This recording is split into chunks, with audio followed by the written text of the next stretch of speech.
اللهم صل على سيدنا محمد یا رب صل وسلم. بسم اللہ الرحمن الرحیم. آج ہمارا لیکچر نمبر ہے 41. ہمارے 40 تفسیر کے لیکچر الحمدللہ مکمل ہو چکے ہیں. آج انشاءاللہ ہم 41 پڑھیں گے. سورہ عبس کا آخری حصہ چل رہا ہے. یوم یفر المرء من اخیہ، یہ بتا دیا تھا میں نے، یہ وہ دن ہوگا جس دن انسان اپنے بھائی سے دور بھاگے گا. المرء مرد کو کہتے ہیں، مراد ہے انسان، کیونکہ مرد بول کے انسان بھی مراد ہوتا ہے. وَأُمِّهِ، اور اپنی ماں سے، وَأَبِيهِ، ابی باپ کو کہتے ہیں، اور اپنے باپ سے دور بھاگے گا. وَصَاحِبَتِهِ، اور اپنی بیوی سے. صاحب کہتے ہیں ساتھ رہنے والا، صحبت ہے نا، کہتے ہیں نا آپ نے فلاں بزرگ کی صحبت اٹھائی ہے، ان کے ساتھ رہے ہیں. اور صاحب دوست کو بھی کہتے ہیں. تو صاحبہ اس کی مؤنث آتی ہے. تو صاحبتہ، اور اپنے ساتھ رہنے والی. اس لیے میں لوگوں کو اس میں ایک علمی نقطہ بھی بیان کرتا ہوں کہ اللہ تعالیٰ نے جہاں بھائی کا ذکر کیا وہاں اللہ نے بھائی کہا ہے سیدھا سیدھا. جہاں ماں کا ذکر کیا وہاں ماں کہا ہے. جہاں باپ کا ذکر کیا وہاں باپ کہا. جہاں بیوی کا ذکر کیا تو بیوی کے لیے زوجہ لفظ استعمال ہوتا ہے، لیکن وہاں صاحبہ کہا ہے، ساتھ رہنے والی. تو اس سے اشارہ ملتا ہے کہ انسان کے جتنے بھی رشتے ہیں اس سے انسان ایک وقت میں دور ہو بھی سکتا ہے، ہو بھی جاتے ہیں، ہم دیکھ رہے ہیں. لیکن بیوی جو ہے نا، ایک اللہ نے ایسا رشتہ بنایا ہے جو ہمیشہ آپ کے ساتھ رہتی ہے. تو اس لیے اللہ نے اس کے لیے صاحبہ کا لفظ استعمال کیا. تو یہ جو لوگ 2-2 3-3 سال کے لیے باہر ملکوں میں جاب کرتے ہیں نا، بیوی کو پیچھے چھوڑ کے چلے جاتے ہیں، ان کی نفی ہے اس آیت میں. تو وہ بنی ہی، اور بنی بنین بیٹوں کو کہتے ہیں، بن ابن بھی بیٹے کو. تو بنی ہی، اور اپنے بیٹوں سے بھی دور بھاگے گا. لِكُلِّ امْرِئٍ، لِكُلِّ امرئن، امرؤن مرد کو کہتے ہیں، المرء بھی کہتے ہیں، امرؤ بھی کہتے ہیں، امرا، امری، یہ سب اس کے لیے استعمال ہوتا ہے. لِكُلِّ امْرِئٍ مِّنْهُمْ، ان میں سے ہر ایک مرد کے لیے، یعنی ہر ایک شخص کے لیے، یومئذ، جس دن ایسا ہوگا، شأن، ایک حالت ہوگی. شان کسے کہتے ہیں؟ حالت کو. ایک ایسی شان ہوگی، ایک ایسی حالت ہوگی، ایک ایسی کنڈیشن ہوگی، یغنیہ، اغنا، اغنا یغنی، غنی کر دینا، اغنیا اکرما کی طرح. تو یغنیو تھا اصل میں، تو یغنی پڑھتے ہیں. ایک ایسی شان ہوگی یغنیہ، جو اس شخص کو مستغنی کر دے گی، بے پرواہ کر دے گی. ہم یغنی کا ترجمہ یوں کریں گے، بے پرواہ. ٹھیک ہے نا، بے پرواہ لکھنے کی ضرورت نہیں ہے، یہ پہلے بھی لفظ آ چکا ہے. غنی کر دینا، بے پرواہ کا مطلب یہ ہے کہ ایسی حالت، یعنی اتنی ٹینشن میں ہوگا، اتنے مسائل میں ہوگا کہ وہ دوسرے سے غافل ہو جائے گا، دوسرے کی ضرورت محسوس ہی نہیں کرے گا. بس وہ کہے گا میری جان کسی طرح سے بچے. وجوہن، وجہ کی جمع وجوہ آتی ہے، وجہ چہرے کو کہتے ہیں. وجوہن، بہت سے چہرے، یومئذ، جس دن ایسا ہوگا، مسفراتن، چمکتے ہوئے ہوں گے. اسفرا یسفرو اسفارن، باب افعال. اور مسفر اس کا اسم فاعل آتا ہے، مسفرتن مؤنث آتی ہے. تو وجوہ چونکہ جمع ہے نا، تو اس کے لیے مؤنث کا لفظ استعمال ہوا، اکرم یکرم اکرامن کی طرح. اس کا معنی ہوتا ہے روشن ہونا، چمکنا. سفر کو بھی سفر کیوں کہتے ہیں؟ انسان اس میں ظاہر ہو جاتا ہے، یعنی اپنے شہر سے باہر نکل کے ایکسپوز ہو جاتا ہے نا، بالکل. تو اس میں یعنی یہ والا معنی پایا جاتا ہے، مسافر. اور اسفرا، روشن ہونا. تو بہت سے چہرے اس دن کیا ہوں گے؟ مسفرتن، روشن ہوں گے. اور صبح کو بھی، صبح کے وقت کو بھی اسفار کہا جاتا ہے. ضاحکۃن، ضحک عربی میں کہتے ہیں ہنسنے کو. ضحک یضحک، سمع یسمع کی طرح ہوتا ہے. ضاحکۃن، ہنس رہے ہوں گے. مستبشرۃن، خوش ہوں گے. بشارت سے نکلا ہے، بشارت خوشخبری کو کہتے ہیں. آپ کو پتہ ہے نا بھی اس کی بشارت دے دو. بشیر بھائی ہوتا ہے نا اردو میں، بشیر خوشخبری دینے والا. تو مستبشرہ یہ باب استفعال، استخراج کی طرح ہے، استخراج کی طرح. استبشار، تو اس کا اسم فاعل آئے گا مستبشر، مؤنث آئے گی مستبشرہ. تو خوش ہوں گے بہت سے چہرے، ہنس رہے ہوں گے. وجوہن، اور بہت سے چہرے ہوں گے، یومئذ، جس دن ایسا ہوگا، علیہا غبارہ، ان پر غبار ہوگا. غبر، غبار سے اردو میں یہ لفظ استعمال ہوتا ہے. ان چہروں کے اوپر غبار ہوگا، یعنی غبار آلود چہرے ہوں گے. یہ کنایا ہے پریشانی سے. جیسے آدمی جب پریشان ہوتا ہے نا تو اس کو اپنی فکر نہیں ہوتی, اس کا چہرہ ایسے ہوتا ہے جیسے گرد و غبار پڑا ہوا ہے, اس کی رونق اور نور ختم ہو جاتا ہے. ترحقوہا, ترحقو یہ تضربو کی طرح ہے, یضربو یضربانی یضربونا تضربو, یہ والا صیغہ ہے. یہ ترحقو اس کا معنی ہوتا ہے چھا جانا. ترحقوہا قطرہ, قطرہ سیاہی کو کہتے ہیں. میں نے آپ کو پہلے بتایا تھا کہ یہ جو مکی صورتیں ہیں, خاص طور پر 30واں پارہ اور کچھ 29ویں میں بھی, ان صورتوں میں کی وکیبس تھوڑی مشکل ہیں, یعنی اردو میں کم استعمال ہو رہی ہیں. تو باقی انشاءاللہ آگے جب ہم پڑھیں گے نا, پہلا دوسرا تیسرا چوتھا, ان کی وکیبس بہت آسان ہیں. ترحقوہا قطرہ, ان چہروں پر چھائی ہوئی ہوگی سیاہی, وہی ہے کہ چہرے کی رونق ختم ہوگی. اولئکا یہ لوگ ہیں, ہم الکفرہ یہ وہ لوگ ہیں جو کافر تھے, الفجرہ فاجر تھے. کافر کی جمع کفرہ بھی آتی ہے اور فاجر کی جمع فجرہ. کہ جیسے آیا تھا نا کرام بررہ, تو باررن کی جمع بررہ, تو فعلتن کا وزن عربی میں جمع کے طور پہ بھی استعمال ہوتا ہے. فعلتن جیسے بررتن ہے, اور بھی قرآن میں بہت لفظ استعمال ہوئے ہیں, یہ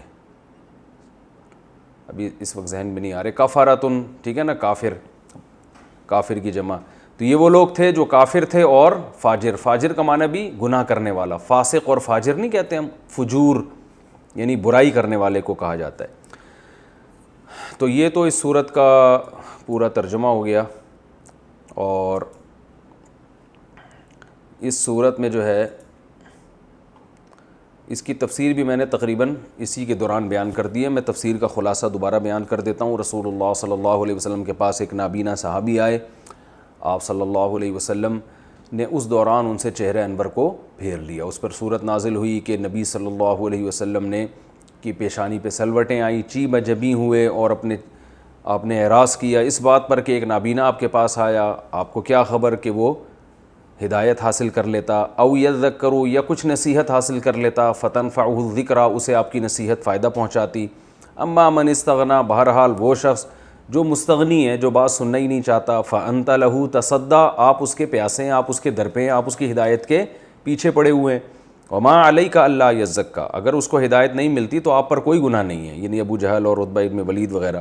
واما من جاءک یسعیٰ, اور وہ شخص جو آپ کے پاس دوڑتا ہوا آتا ہے, وہو یخشیٰ وہ اللہ سے ڈرتا بھی ہے, فانت عنہ تلہیٰ آپ اس سے غفلت برتتے ہیں, لہو کرتے ہیں اس سے. کلا ہرگز ایسا نہیں ہے جیسے یہ مشرک سمجھ رہے ہیں کہ یہ سردار ہیں تو یہ جنت میں جائیں گے اور یہی اس قابل ہیں کہ ان کو نصیحت یعنی یہ زیادہ اہم لوگ ہیں. ایسا ہرگز نہیں ہے. انہا تذکرہ, یہ قرآن تو ایک نصیحت ہے. فمن شاء ذکر, جس کا دل چاہے اس سے نصیحت حاصل کرے, اس میں کوئی فرق نہیں ہے مالداروں اور غریبوں کا. فی صحف مکرمہ, اور اس قرآن کو عزت کی ضرورت بھی نہیں ہے کہ سردار لوگ ایمان لائیں تو اس کو عزت ملے گی, اس لیے کہ اللہ کے ہاں یہ ویسے ہی معزز ہے. فی صحف, ایسے صحیفوں میں ہے, مکرمتن جو عزت والے صحیفے ہیں, مرفوعتن بلند ہیں, مطہرتن پاکیزہ ہیں, یعنی لوح محفوظ میں جو ہیں. بِأَيْدِي سفارتن, سفیر کی جمع سفرہ, میں نے بتایا تھا نا کفارہ برارہ آ رہا ہے, تو سفیر کی جمع سفرہ آتی ہے. اور ایسے سفیروں کے ہاتھ میں ہیں کرامن جو خود عزت دار ہیں, برارہ اور نیک ہیں. قتل الانسان ما اکفرا, تباہ ہو جائے انسان کیسی ناشکری کر رہا ہے. یعنی اللہ بتا رہے کہ اے نبی آپ جو ان بڑے بڑے سرداروں کو آپ سمجھا رہے ہیں, ان کو خود بھی تو سوچنا چاہیے نا, کیسی ناشکری کرتا ہے انسان. من ای شیء خلقہ, کس چیز سے اللہ نے اس کو بنایا ہے. من نطفۃ, ایک پانی کے قطرے سے بنایا. خلقہ, اس کو بنایا. فقدرہ, پھر اعضاء اس کے درست کر دیے. ثم السبیل یسرہ, پھر اس کے لیے راستے کو آسان کر دیا, ماں کے پیٹ سے نکلنا اس کے لیے آسان بنا دیا. ثم اماتہ, پھر اس کو موت دی. فاخبرہ, قبر میں پہنچا دیا. ثم اذا شاء انشرہ, جب چاہے گا اس کو دوبارہ زندہ کر لے گا. تو اتنے سارے تصرفات انسان, اور یہ اپنی سرداری پہ ناز کرتا ہے اور جو ہے اللہ کی آیات کا انکار کرتا ہے. کلا لما یقضی ما امرہ, ہرگز ایسا نہیں ہے. اصل بات یہ کہ انسان نے, اللہ نے جو اسے حکم دیا تھا اس احکام کو انسان نے پورا نہیں کیا. فَلْيَنظُرِ الْإِنسَانُ إِلَىٰ طَعَامِهِ, اللہ فرماتے انسان کو چاہیے اپنے کھانے کی طرف دیکھے. أَنَّا صَبَبْنَا الْمَاءَ صَبًّا, کیسے اس بات کی طرف دیکھے کہ ہم نے آسمان سے کیسے پانی انڈیلا. ثُمَّ شَقَقْنَا الْأَرْضَ شَقًّا, پھر کیسے ہم نے زمین کو پھاڑا ہے. فَأَنبَتْنَا فِيهَا حَبًّا, اور ہم نے اگائے اس میں دانے. وعنبا وقضبا اور انگور اور ترکاریاں، وزیتونا ونخلا اور زیتون اور کھجور، وحدائق غلبا اور بڑے یعنی گھنے باغات، وفاکہۃ اور پھل، وابا اور چارہ، متاعا لکم ولانعامکم تمہارے فائدے کے لیے اور تمہارے جانوروں کے لیے۔ فَإِذَا جَاءَتِ الصَّاخَّةُ جب کانوں کو بہرا کرنے والی آ جائے گی، یعنی وہ آواز، یعنی یہ ہمیشہ نہیں چلے گا یہ نظام۔ اللہ فرماتے ہیں یہ سب تمہارے فائدے کے لیے ہے، تو تمہیں بھی تو کسی مقصد کے لیے پیدا کیا ہے نا، تو تم اس مقصد میں پورے ہوتے ہو کہ نہیں ہوتے، تو اس کے بارے میں وہ ایک دن حساب کا آئے گا، اور وہ اس طرح سے آئے گا۔ یوم یفر المرء من اخیہ، یہ وہ دن ہوگا جس دن انسان اپنے بھائی سے، اپنی ماں سے، اپنے باپ سے، اپنی بیوی سے، اپنے بیٹوں سے دور بھاگے گا، اور ہر شخص ایک ایسی کنڈیشن میں ہوگا جو اسے دوسرے سے غافل کر دے گی۔ یغنی کا معنی یہاں پر دوسرے سے غافل کر دے گی، بس اپنی فکر ہوگی۔ بہت سے چہرے اس دن چمک رہے ہوں گے، خوشی سے ہنس رہے ہوں گے اور خوش ہوں گے، بہت سے چہرے ایسے ہوں گے جن پر غبار ہوگا، جن پر سیاہی چھائی ہوئی ہوگی۔ یہ وہ لوگ ہوں گے جو کافر اور فاجر تھے، یعنی کافر کا معنی ناشکرہ بھی ہوتا ہے، اللہ کا انکار کرنے والا، اللہ کی آیات کا انکار کرنے والا بھی ہوتا ہے، اور فاجر کا بھی یہی معنی ہے نافرمانی کرنے والا۔ تو اس صورت میں ہمیں کیا اسباق ملتے ہیں؟ بیسک بڑا سبق تو سب سے پہلا یہ ملتا ہے کہ دین کی دعوت میں فرق نہیں کرنا چاہیے دولت مند اور غریب کا، یہ دعوت سب کے لیے ہے۔ بلکہ علماء کہتے ہیں کہ جو بھی تحریک شروع ہونا، اگر اس میں غریب لوگ نہ ہوں اور سارے مالدار ہوں، تو اس میں اس بات کا خطرہ ہوتا ہے کہ یہ دعوت برحق نہیں ہے، کیونکہ انبیاء کی دعوتوں میں سب سے زیادہ ہمیشہ سے غریب لوگ آئے ہیں، اور تمام انبیاء کو یہ طعنہ دیا گیا ہے کہ یہ جو غریب لوگ آپ کی مجلس میں بیٹھتے ہیں، ان کو آپ اپنی مجلس سے دور کریں گے تو ہم آئیں گے آپ کے پاس۔ نوح علیہ السلام کو بھی یہ طعنہ دیا گیا، ہمارے نبی کو بھی یہ سرداروں نے طعنہ دیا کہ یہ غریب آپ کی مجلس میں کیوں آتے ہیں، ہماری انسلٹ ہوتی ہے ان کے ساتھ بیٹھنا۔ تو جبکہ نبی صلی اللہ علیہ وسلم پر مالدار بھی ایمان لائے تھے، لیکن غریب شروع میں زیادہ تھے، تو نوح علیہ السلام کے ساتھ بھی ایسا۔ تو تمام پیغمبروں نے یہی جواب دیا کہ ہم ان کو اپنی مجلس سے دور نہیں کر سکتے، کیونکہ نوح علیہ السلام نے تو یہاں تک فرمایا کہ مجھے اللہ کے عذاب سے کون بچائے گا اگر میں ان کو اپنی محفل سے دور کر دوں گا۔ تو یہ اہل حق کی دعوت کا جو ہے نا ایک ظاہری علامت یہ ہوتی ہے کہ اس میں غریبوں کی تعداد زیادہ ہوتی ہے، اور امیر اور غریب میں فرق نہیں ہوتا۔ آج بہت سی تحریکیں ہیں، مالداروں میں تو بڑی محنت ہو رہی ہے اور غریب پہ وہ فکر ہی نہیں کرتے۔ دیکھیں، اگر کوئی اس نیت سے کرتا ہے نا کہ ایک قوم کے سردار ایمان لے آئے گا تو اس کی وجہ سے باقی نیچے کے لوگ بھی ایمان لے آئیں گے، اس نیت سے کوئی کسی سردار کے پاس جاتا ہے یا کسی سیاستدان یا بادشاہ کے پاس جاتا ہے، پھر تو کوئی حرج نہیں ہے۔ یہ تو موسیٰ علیہ السلام فرعون کے پاس گئے، ہمارے نبی الگ سے سرداروں کے پاس جایا کرتے تھے، لیکن اس کی بھی ایک حد ہونی چاہیے۔ اتنا ان پہ محنت کرنا کہ جو دین پہ چلنا چاہتے ہیں وہ ان کو آپ اگنور کرنا شروع کر دیں، یہ غلط ہو جائے گا۔ تو اس کا یہ مطلب نہیں ہے کہ دولت مندوں کے پاس الگ سے دعوت کے لیے جانا برا ہے، یہ مطلب ہرگز نہیں ہے آیت کا، یا حکمرانوں کے پاس دعوت کے لیے جانا برا ہے، نہ، یہ تو پیغمبروں سے ثابت ہے۔ یوسف علیہ السلام بھی بادشاہ کے پاس گئے نا، جب بادشاہ نے بلایا فوراً چلے گئے۔ تو فرق یہ ہے کہ اتنا ان کو ترجیح دینا کہ وہ چاہتے نہیں ہیں پھر بھی ان کی فکر کرنا، اور غریب چاہ رہا ہے تو پھر بھی اس کو اگنور کر دینا، یہ غلط ہو جائے گا۔ یعنی اللہ کے ہاں سب سے پہلا جو حق ہے وہ ان لوگوں کا ہے جن کے اندر طلب ہے، جو چاہتے ہیں، جیسے عبداللہ ابن ام مکتوم، وہ چاہتے تھے کہ مجھے کچھ نصیحت کریں نبی، میں اس پر عمل کروں، اور وہ تو چاہتے نہیں تھے کم بخت جو سردار تھے۔ تو اس پہ اللہ نے فرمایا کہ چاہنے والوں کو بہرحال ترجیح دی جائے گی، جو ہدایت چاہتے ہیں۔ ہمارے حضرت مفتی رشید احمد صاحب رحمہ اللہ ناظم آباد میں بیان کیا کرتے تھے، تو بہت سے لوگ آیا کرتے تھے وہاں دور دور سے، تو کسی نے حضرت سے کہا فلاں جگہ جا کے بیان کیا کریں، وہ لوگ اتنا آپ کو بلا رہے ہیں۔ حضرت نے فرمایا کہ میں یہ جو یہاں میرے پاس بیان سننے کے لیے آ رہے ہیں نا، یہ وہ لوگ ہیں جن کے اندر ہدایت کی چاہت ہے، اور آپ مجھے جہاں جانے کا مشورہ دے رہے ہیں وہ سننے کے لیے، ان کو تو میں زبردستی جا کے بات سناؤں گا۔ تو ان لوگوں کا حق ان پر زیادہ ہے، کیونکہ یہ خود سننے کے لیے آ رہے ہیں، اور ہم جب جائیں گے تو وہ خود سننے کے لیے تھوڑی، ہم تو ان کو کسی طرح زبردستی جمع کریں گے۔ تو کسی کے پاس اتنا ٹائم ہو کہ دونوں کام کر سکتا ہے پھر تو ٹھیک ہے، لیکن اگر اتنا وقت نہیں ہے تو پھر چاہنے والوں کو، جو ہدایت چاہتے ہیں، جو آپ کے پاس دور دور سے بات سننے کے لیے آ رہے ہیں، ان کو پہلے ترجیح دیں، دوسروں کو بعد میں ترجیح دیں۔ یہ اس آیت کا خلاصہ ہے۔ ایک علمی نقطے کی بات تو ہمیں یہ پتہ چلی دوسری بات یہ پتہ ہے، اور اس میں بالکل فرق نہیں کرنا چاہیے، اس میں پھر اللہ کا غضب آتا ہے، اگر آپ نے کسی کو دولت کی بیس پہ ترجیح دے دی نا تو یہ زیادہ خطرناک ہے۔ دوسرا اس میں ہمیں یہ پتہ چلتا ہے کہ نبی صلی اللہ علیہ وسلم کو جب تنبیہ کی گئی تو آپ صلی اللہ علیہ وسلم عبداللہ ابن ام مکتوم پہ غضبناک نہیں ہوئے کہ یار آپ کی وجہ سے اللہ مجھ پہ ناراض ہوا ہے اور یہ، بلکہ حدیث میں آتا ہے کہ جب بھی عبداللہ ابن ام مکتوم آتے آپ ان سے بڑی خندہ پیشانی سے ملتے اور بہت اکرام کرتے اس آیت کے نازل ہونے کے بعد، اور فرماتے صحیح حدیث ہے ھذا الذی عاتبنی فیہ ربی، یہ ہے وہ شخص جس کی وجہ سے میرے رب نے مجھے ڈانٹا ہے، یہ الفاظ آپ فرماتے، یعنی اتنا مبارک آدمی ہے یہ۔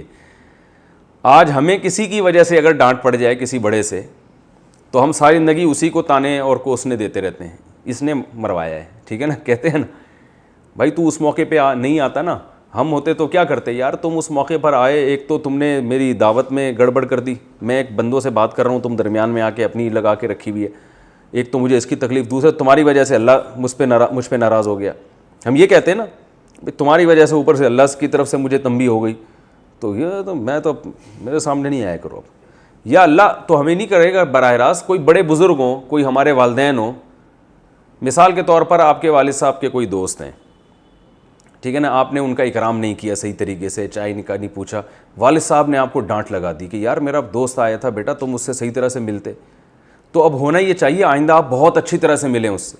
آپ کے دل میں بوجھ آ گیا یار اس کی وجہ سے میرے ابا نے مجھے ڈانٹا ہے، اس کی وجہ سے میرے ماموں نے مجھے ڈانٹا ہے، اس کی وجہ سے میری ماں سے مجھے ڈانٹ پڑی ہے، تو جو جس کے دل میں سلامتی ہوگی وہ کہے گا یار اس کی وجہ سے ڈانٹ پڑی ہے، اس کا مطلب یہ اس کی ویلیو میرے والدین کے دل میں بہت زیادہ ہے، تو وہ آئندہ پہلے سے زیادہ اکرام شروع کر دے گا۔ اور اگر دل میں فساد ہے تو آپ اس سے پہلے سے زیادہ بغض رکھو گے، اس کی وجہ سے ڈانٹ پڑی ہے، ٹھیک ہے نا، یہ کم بخت ہے، اس نے مجھے مروایا، بے وقت آ گیا تھا اور ابا نے بھی اس کی وجہ سے مجھے ڈانٹ دیا۔ تو اس میں ہمیں یہ بھی ملتا ہے کہ دل جب انسان کا پاکیزہ ہوتا ہے تو کسی بڑے کی وجہ سے اگر کسی شخص کے بارے میں ڈانٹ پڑے تو انسان اس شخص کی ویلیو بڑھتی ہے کہ یار یہ اتنا عظیم ہے کہ فلاں نے مجھے اس کی وجہ سے ڈانٹا ہے، اس کا مطلب مجھے آئندہ اس کا اور اکرام کرنا ہے۔ اور اگر حسد کے جذبات آ رہے ہیں اور تکلیف ہو رہی ہے یار یہ کمبخت اس کی وجہ سے والدین سے ڈانٹ پڑی، آئندہ اکرام تو کرے گا کہ ابا دوبارہ نہ ڈانٹے، لیکن دل میں سوچے گا، تو اس کا مطلب آپ کا دل کیا ہے، فسادی ہے۔ تو ہمارے نبی صلی اللہ علیہ وسلم کا ظرف دیکھیں، میں تو حیران ہوتا ہوں کہ سید الانبیاء تمام پیغمبروں کے سردار ہیں، کتنا بڑا مقام، اور وہ ایک بیچارے غریب نابینا، غریب بھی ہیں اور نابینا بھی ہیں، اور بظاہر بے وقت آئے ہیں وہ، ٹھیک ہے نا، لیکن ہمارے نبی پوری زندگی ان کا اکرام کرتے رہے، جب بھی آتے کہتے یہ ہے وہ شخص جس کی وجہ سے میرے رب نے مجھے ڈانٹا ہے، کیا مطلب میرے رب کے نظر میں اس شخص کا اتنا بڑا مقام ہے، کیسا اکرام کیا کرتے تھے۔ تو آج بس دولت مندوں کی تو بڑی قدر ہے، اور جو ویسے ہی ہو، اور کوئی غریب کا اللہ کے ہاں جو بھی مرضی مقام ہو، کہتے ہیں جو مرضی اللہ کے ہاں مقام ہو ہے تو غریب نا، ٹھیک ہے نا، معاشرے میں عزت تو نہیں ہے، تو ہمارا کرائٹیریا ہی ایک عجیب سا ہو چکا ہے۔ تو اس سے دوسرا سبق ہمیں یہ بھی ملتا ہے، اور باقی تو اسباق جو ہیں وہ تو واضح ہیں بالکل، کہ اللہ تعالیٰ نے فرمایا کہ اپنی اوقات دیکھو، اپنی حقیقت دیکھو، پانی کے قطرے سے بنایا، پھر ساری زمین تمہارے لیے بنائی، تو یہ سب کچھ ایسا ہی نہیں، ایک دن ختم ہوگا، تو کل قیامت کے دن تم نے حساب و کتاب بھی دینا ہے۔ اور چوتھا سبق ہمیں یہ بھی ملتا ہے کہ ایک دن آنے والے ہم سب اپنے رشتہ داروں سے دور بھاگیں گے، تو رشتہ داروں کے لیے اللہ کو ناراض کرنا یہ حماقت ہے، کل انہی رشتہ داروں سے جان چھڑا رہے ہوں گے، بھاگ رہے ہوں گے، تو ان رشتہ داروں کو اللہ کے لیے تو ان سے محبت کیا کریں، اور ان سے محبت میں اتنا غلو کہ اللہ ہی کو ناراض کرنا شروع کر دیں، بیوی کی خاطر گھر میں جناب کیبل لگوا لی، فلمیں دیکھ رہے ہیں، اور بیگم کی خاطر داڑھی کاٹ لی، کل اسی بیگم سے دور بھاگ رہے ہوگے جس کو آج اتنا خوش کر رہے ہو، یا بیوی نے شوہر کی خاطر پردہ چھوڑ دیا، یا اور اس طرح کے جو ہے نا اللہ کی نافرمانی، یا اولاد کی خاطر رشوت لینا شروع کر دی، یا کوئی بھی ناجائز کام کیا، تو اللہ فرما رہے ہیں کل انہی سے تم دور بھاگو گے۔ یہ تو سورہ عبسہ و تولیٰ ہے، آگے اگلی صورت ہم شروع کرتے ہیں۔ صحیفے جو ہوتے ہیں یہ کتاب قرآن کتاب کے صحیفے چھوٹے ہوتے ہیں؟ ہاں، بسم اللہ الرحمن الرحیم، اذا الشمس کورت واذا النجوم انکدرت واذا الجبال سیرت۔ یہ سورہ شمس بھی، اس کو سورہ تکویر کہتے ہیں، اس کا نام ہے سورہ تکویر۔ اذا الشمس کورت، اذا کا معنی جب، شمس سورج کو کہتے ہیں نا شمسی توانائی، یہاں مجھے چٹکلا یاد آ رہا ہے، ہمارے ساتھ ایک استاد سے بہت بیچارے نحیف سے نا، تو ہم کہیں سفر میں تھے، تو اب وہ اتنے کمزور تھے، ان پہ ہمیں ویسے ہی ترس آتا تھا، لیکن بڑے ہمت والے وہ سفر میں چلتے تھے ہمارے ساتھ. تو ہمارے کسی بڑے استاذ کا فون آیا، انہوں نے ہمارے کلاس فیلو سے پوچھا کہ وہ ان استاذ کا کیا حال ہے. تو وہ میرے کلاس فیلو نے کہا حضرت وہ تو صرف شمسی توانائی پہ چل رہے ہیں. ٹھیک ہے. تو بڑے استاذ نے بڑی سخت ڈانٹ لگائی ان کو کہ اپنے استاذ کے بارے میں ایسے الفاظ کیوں استعمال کر رہے ہو. تو وہ ہمارے کلاس فیلو تھے نا، وہ بہت سخت ڈانٹ لگائی کہ یار یہ اپنے استاذوں کے بارے میں ایسے لفظ استعمال کرتے ہیں. تو وہ واقعہ جو ہے نا، مجھے جب یہ شمسی توانائی کی بات آتی ہے نا، تو مجھے وہ پرانا واقعہ یاد آ جاتا ہے. تو وہ تو استاذ تھے، ایسا نہیں کہنا چاہیے، لیکن حقیقت یہ ہوتا ہے کہ سورج کی روشنی میں واقعی بڑی توانائی ہے. بہت سے لوگ کس پہ چل رہے ہوتے ہیں؟ شمسی توانائی پہ چل رہے ہوتے ہیں. اذا الشمس کوورت، جب سورج بے نور کر دیا جائے گا. کوورت سبحت کی طرح ہے، سبح یسبح، صحیح ہے نا، یسبح تسبیح بیان کرتا ہے وہ، اور سبح اس نے تسبیح بیان کی، سبحہ اس کی تسبیح بیان کی جائے.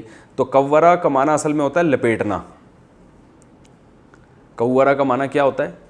کورہ یکور تکویرن، یعنی جب سورج لپیٹ دیا جائے گا، تو مطلب یہ کہ بے نور کر دیا جائے گا. وَإِذَا النُّجُومُ، نجوم نجم کی جمع ہے، نجم ستارے کو کہتے ہیں. وَإِذَا النُّجُومُ، اور جب ستارے انکدرت جھڑ پڑیں گے. انکدار کا معنی ہوتا ہے جھڑنا، کوئی چیز جھڑ جاتی ہے نا، تو یہ بھی ستاروں کے اپنی جگہ سے ہلنے سے کنایا ہے. یہ نہیں کہ ستارے کہیں چپکے ہوئے ہیں اور وہ ایسے جھڑ جائیں گے. یہ کیونکہ دیکھنے میں ایسا لگے گا نا، تو قرآن ایک بلاغت کی کتاب ہے، تو وہ ایسی تعبیر کرتا ہے جیسے جو ہمیں نظر آ رہی ہو. وَإِذَا، جیسے ہم کہتے ہیں سورج مشرق سے نکلتا ہے، سارا دن ہم یہی کہتے ہیں نا، حالانکہ یہ تو جھوٹ ہے، سورج تو نکلتا ہے نہیں، سورج تو اپنی جگہ کھڑا ہوا ہے، زمین گھوم جاتی ہے. لیکن لغت میں سائنسی حقیقت کو نہیں دیکھی جاتی کہ ہو کیا رہا ہے. لغت ہمیشہ مشاہدے پر بات کرتی ہے.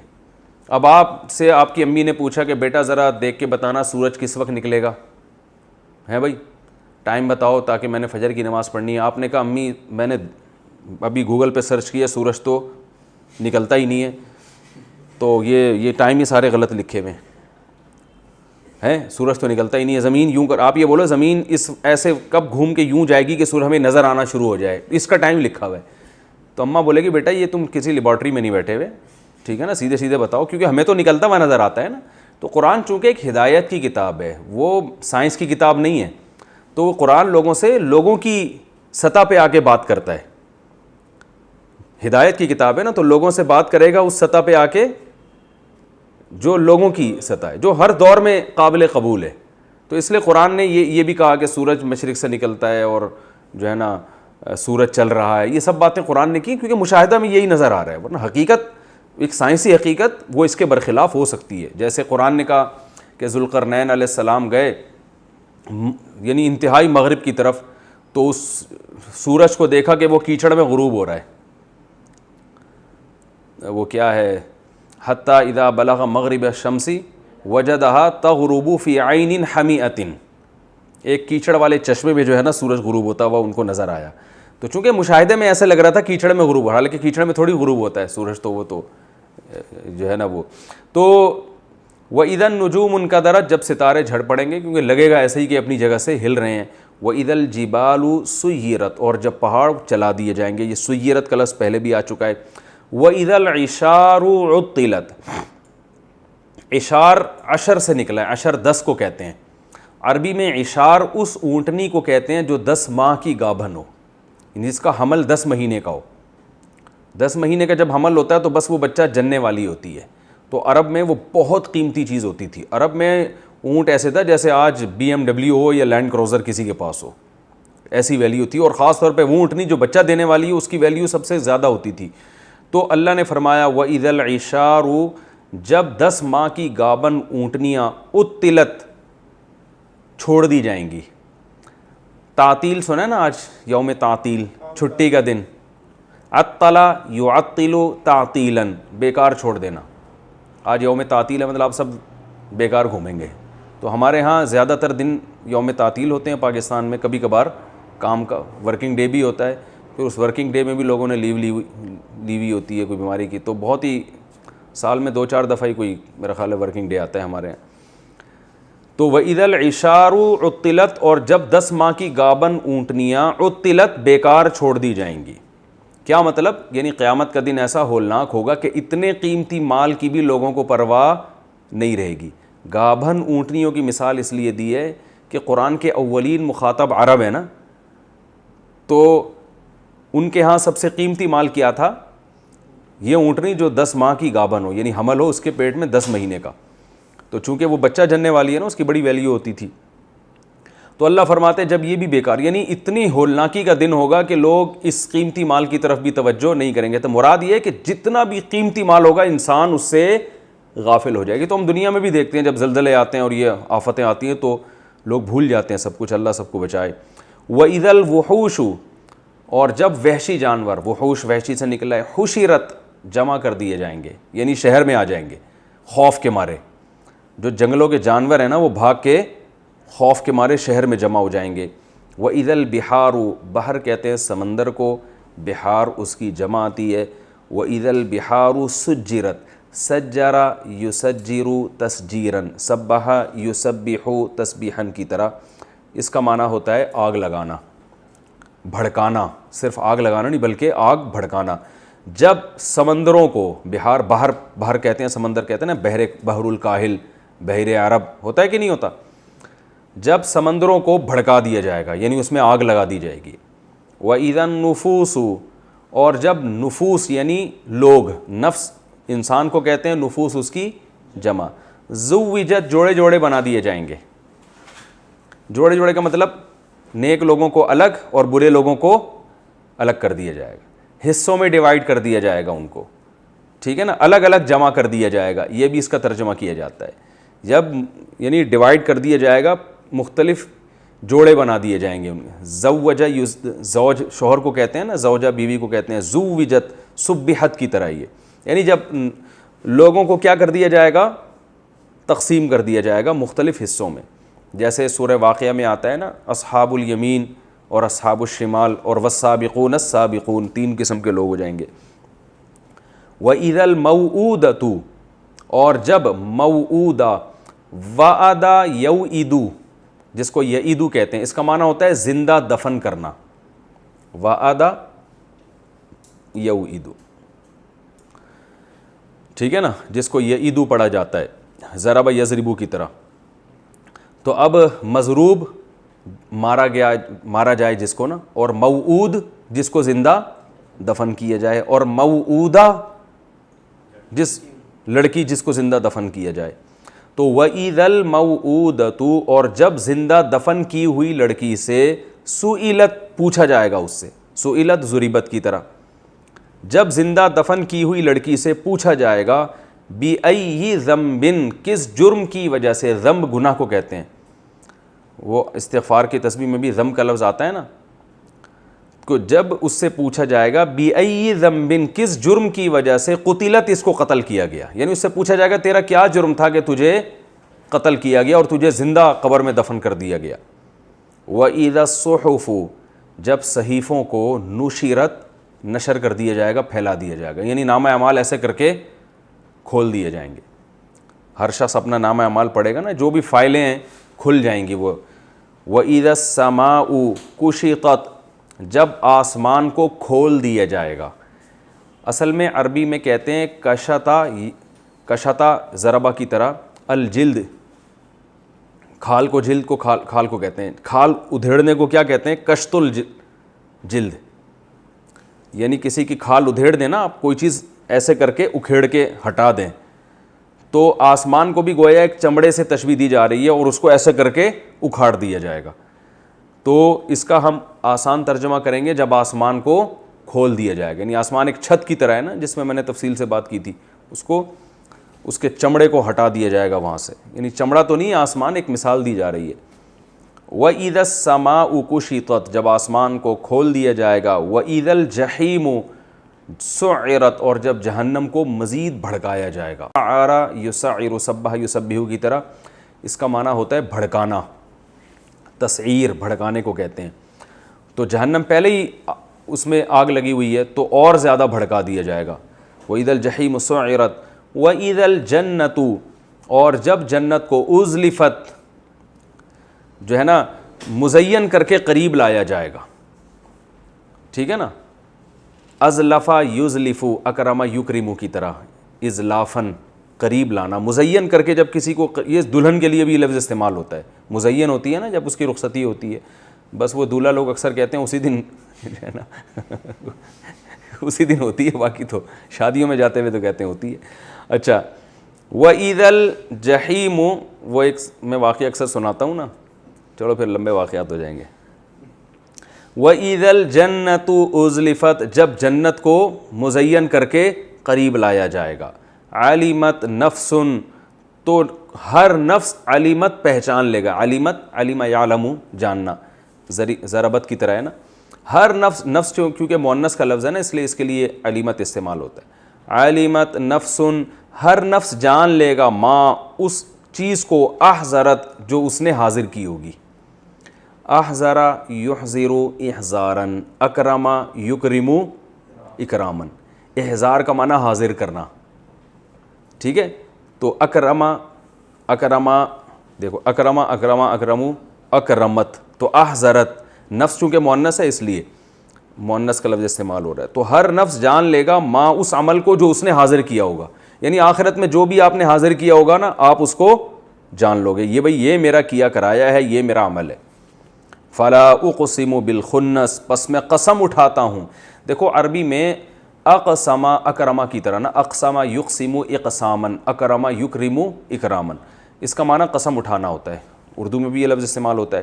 تو لا اقسم کا مطلب عربی میں اقسم ہی ہوتا ہے. یہ لا جو ہے نا, اقسم سے پہلے جب لا آئے گا نا تو اس کا مطلب یہ نہیں ہوتا میں قسم نہیں اٹھاتا, اس کا مطلب ہوتا ہے میں قسم اٹھاتا ہوں. یہ لا صرف تاکید کے لیے ہوتی ہے. اور بعض نے کہا کہ یہ لا اصل میں یہ اقسموں کے ساتھ نہیں ہوتی, بلکہ یہ قسم سے جو مضمون ثابت ہو رہا ہے نا اس کے اپوزٹ کی نفی کے لیے ہوتی ہے. جیسے میں کہتا ہوں میں قسم اٹھاتا ہوں کہ میں یہ کام کروں گا, تو میں اس کے لیے کہوں گا لا, شروع میں کیا کہوں گا, لا, نہیں میں قسم اٹھاتا ہوں میں یہ کام کروں گا. کیا مطلب, تم جو سمجھ رہے ہو ایسا نہیں ہوگا, بلکہ میں جو کہہ رہا ہوں ایسا ہوگا. تو یہ لا جو ہے نا یہ کلا کی طرح کا ہے. ٹھیک ہے نا, یعنی آپ کے ذہن میں جو دعویٰ ہے اس کی نفی کرنے کے لیے. تو آپ کے ذہن میں یہ بات ہے کہ معاذ اللہ یہ قرآن گھڑا ہوا کلام ہے, نبی صلی اللہ علیہ وسلم نے گڑھ لیا ہے, تو اللہ فرماتے ہیں لا, ایسا نہیں ہے. اقسم بالخنس, میں ان ستاروں کی قسم اٹھاتا ہوں. ٹھیک ہے, تو یہ چونکہ اقسم کے ساتھ جیسے قرآن میں آتا ہے لا اقسم بیوم القیامہ, اب جو ان پڑھ اناڑی ہوتے ہیں وہ ایسے ترجمہ کریں گے میں قسم نہیں اٹھاتا قیامت کے دن کی. ٹھیک ہے نا, تو یہ مطلب نہیں ہوتا, بلکہ ہوگا نہیں تم جو کہہ رہے ہو قیامت نہیں آئے گی یا حساب و کتاب نہیں ہوگا, نہ ایسا نہیں ہے. اقسم بیوم القیامہ, بلکہ میں قیامت کی قسم اٹھاتا ہوں.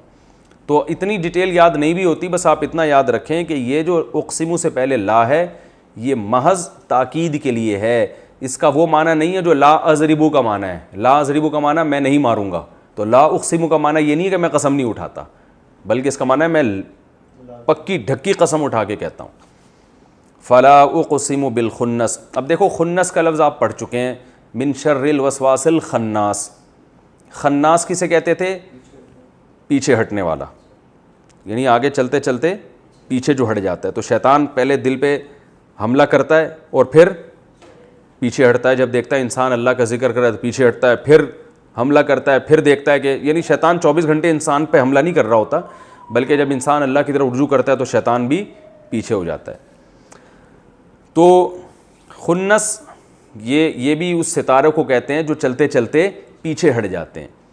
فلا اقسم بالخنس, میں قسم اٹھاتا ہوں ان ستاروں کی جو چلتے ہوئے پیچھے ہٹ جاتے ہیں. الجواری, جواری جاریہ کی جمع ہے, جاریہ ضاربت ان کی طرح, جرایا یجریو جس کو ہم جرا یجری پڑھتے ہیں, ضربا یضربو کی طرح. اس کا معنی ہوتا ہے چلنا. کہتے ہیں نا پانی جاری ہے, کیا مطلب پانی چل رہا ہے, اور حکومت نے حکم جاری کیا ہے, یعنی حکم ایک چلا دیا ہے, کہتے ہیں نا. تو تو جاری یہیں سے جوار یعنی جواری تھا اصل میں، زوارب، جیسے مسجد کی جمع مساجد تو جاری کی جمع جواری، ٹھیک ہے نا. تو فلا اقسم بالجواری، میں قسم اٹھاتا ہوں یعنی بالخنس، ان ستاروں کی جو پیچھے ہٹتے ہیں، الجواری چلتے ہیں، بہت سارے ستارے ہیں نا تو چلتے ہیں. الکنس، کنس کہتے ہیں غائب ہونے والے کو. کنس کسے کہتے ہیں؟ کناسا یکنیسو کا معنی ہوتا ہے غائب ہو جانا، ٹھیک ہے نا. تو کنس اس کی جمع آتی ہے. میں نے بتایا تھوڑی وکیبس مشکل ہیں، 30ویں پارے کی تھوڑا صبر کر لیں، انشاءاللہ آگے بہت آسان ہو جائے گا. فلا اقسم بالخنس، میں قسم اٹھاتا ہوں ان ستاروں کی جو چلتے چلتے پیچھے ہٹتے ہیں، الجواری پھر چلتے رہتے ہیں، الکنس اور پھر غائب ہو جاتے ہیں. تو کون سے ستارے ہیں بھائی؟ یہ بھی ظاہر کے لحاظ سے ہیں. کہتے ہیں یہ جو یہاں ستاروں سے مراد یہ جو ظاہر چلتے جو ہیں نا، ان کو اردو میں ستارہ نہیں بلکہ سیارہ کہتے ہیں. ستارہ تو ہمیں ایک ہی جگہ کھڑا ہوا نظر آتا ہے نا، اور سیارے کیا ہوتے ہیں جو آپ نے آسمان پہ دیکھا ہوگا کبھی کبھار چلتا ہوا بھی نظر آتا ہے. تو یہ جو مشہور 9 ستارے ہیں، عطارد، زہرہ، زمین، مریخ، مشتری، زحل اور نیچون، پلوٹو، پتہ نہیں انگلش میں کیا نام ہے ان کو، یہ ہے نا مشہور سیارے ہیں نا. زمین بھی تو 10 دریافت ہو گئے ہیں نا. ہم جب چھوٹے تھے تو اس وقت 9 دریافت ہوئے تھے ابھی. او بھائی سائنس کے طالب علم انجینئر صاحب واسع خان انجینئر ہیں ماشاءاللہ، بن رہے ہیں. کتنے سال ہو گئے آپ کے این ای ڈی میں؟ 6 مہینے ہو گئے. ابھی تو انجینئر کا ساشا بھی نہیں بنے آپ. انجینئر بنتے ہی پھر آپ امید ہے کہ آپ رفع الیدین کے مسائل اور انشاءاللہ ٹھیک ہے نا تقلید اور یہ سب چیزیں آپ شروع کرو گے، ٹھیک ہے. آج کل تو یہی ہو رہا ہے نا. اچھا خیر، بتاؤ کتنے سیارے دریافت ہو چکے ہیں؟ تو بہرحال یہ جو سورج کے گرد گھومنے والے ستارے ہیں نا، سیارے، یہ مراد ہیں یہاں پہ. تو ان میں کچھ سیارے ایسے ہیں جو مشتری ہے یا زحل ہے، جو ہمیں ایسا لگتا ہے آسمان پہ چل رہے ہیں اور کبھی ایسے جا رہے ہوتے ہیں اور کبھی مخالف سمت میں چل رہے ہوتے ہیں. تو ہمیں چونکہ ایسا مشاہدہ نظر آتا ہے تو اللہ نے ان ستاروں کی قسمیں اٹھائیں. یہ مطلب نہیں ہے کہ ستارہ آگے جاتے جاتے ایک دم ریورس ہو جاتا ہے، یہ تو ہوتا نہیں ہے ایسا. تو یعنی یہ تو پاسبل نہیں ہے یعنی اسباب کی دنیا میں. تو کچھ ستارے ایسے ہیں، ستارے کہہ رہا ہوں، سیارے. سیارے کو انگلش میں کیا کہتے ہیں یار؟ پلینٹ نا. تو کچھ پلینٹ ایسے ہیں جو یوں جاتے جاتے کبھی یوں جا رہے ہوتے ہیں اور پھر پیچھے چل رہے ہوتے ہیں. آپ نے دیکھا کبھی آسمان؟ تو پھر اتنے کانفیڈنس کے ساتھ کیوں کہہ رہے ہو؟ میں نے کہا شاید دیکھا، اس نے کہہ رہے یہ آ رہے ہیں تو پیچھے اٹھتے ہیں. بہرحال آپ آسمان میں بیٹھے مشاہدہ کریں تو سیارے ایسے ہوتے ہیں جو ایسے جاتے ہوئے نظر آتے ہیں اور پھر ایسے جاتے ہوئے نظر آتے ہیں اور غائب ہو جاتے ہیں. تو یہ بھی اللہ کی قدرت کے کمالات ہیں نا. آسمان میں ایک عجیب دنیا ہے، ایک عجیب دنیا ہے آسمان میں.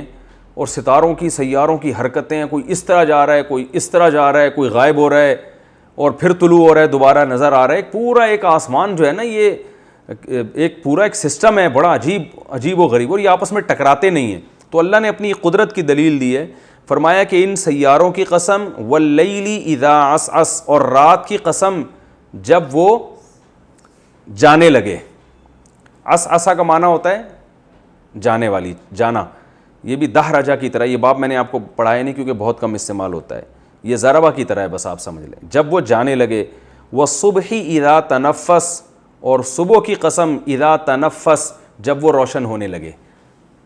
ٹھیک ہے، تنفسہ کا معنی بھی روشن ہونا، یعنی جب صبح آنے لگے، ہم یوں کہہ سکتے ہیں رات جب جانے لگے اور صبح کی قسم جب وہ آنے لگے. تو یہ اللہ کے عجیب تصرفات ہیں کہ بالکل ایک اپوزٹ چیزیں بھی ہو رہی ہیں نا کائنات میں. سیاروں کی حرکت ایسے بھی ہے اور اس کے مخالف سمت میں بھی ہے. طلوع ہوتے ہوئے بھی نظر آ رہے ہیں، غائب بھی ہو رہے ہیں. رات جا بھی رہی ہے اور صبح آ رہی ہے. بالکل اس کائنات کا جو سسٹم ہے نا وہ کیا ہے؟ بالکل ایک یعنی دو متضاد چیزوں پہ قائم ہے، متضاد اصولوں پہ قائم ہے. تو اللہ فرماتے ہیں کہ یہ میں اس بات پر قسم اٹھاتا ہوں، انہ لقول رسول کریم، کہ یہ قرآن ایک معزز فرشتے کا کلام ہے، یہ محمد صلی اللہ علیہ وسلم کا بنایا ہوا نہیں ہے. کیا مطلب؟ کہ یہ کائنات کا جو نظام ہے نا وہ اسی پر قائم ہے کہ اندھیرا بھی ہوگا اور روشنی بھی ہوگی، ستارے طلوع بھی ہوں گے اور غائب بھی ہوں گے.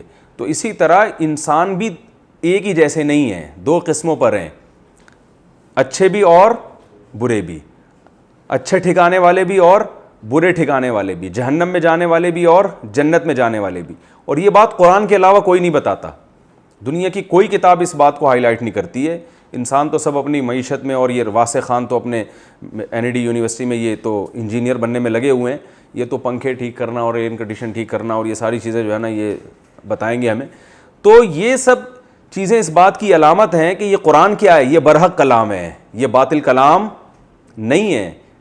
کیونکہ یہی تو ایک کتاب ہے جو ہمیں بتا رہی ہے کہ انسانوں کی بھی دو قسمیں، اچھے اور برے، اور ان کا ٹھکانہ بھی سب کا ایک جیسا نہیں ہے، جنت اور جہنم. تو اللہ فرماتے ہیں انہ لقول رسول کریم، یہ قول ہے ایک فرشتے کا. یہاں رسول سے مراد فرشتے ہیں، کیونکہ آگے جو صفات آ رہی ہیں وہ حضرت جبریل علیہ السلام کی آ رہی ہیں، اور ان کی طرف مجازن نسبت ہے. کلام تو اللہ کا ہے نا، لیکن حضرت جبریل چونکہ واسطہ بن رہے ہیں، وہ کلام اللہ سے لے کے نبی تک پہنچاتے ہیں، تو اس لیے مجازن اس کو کس کا کلام کہہ دیا؟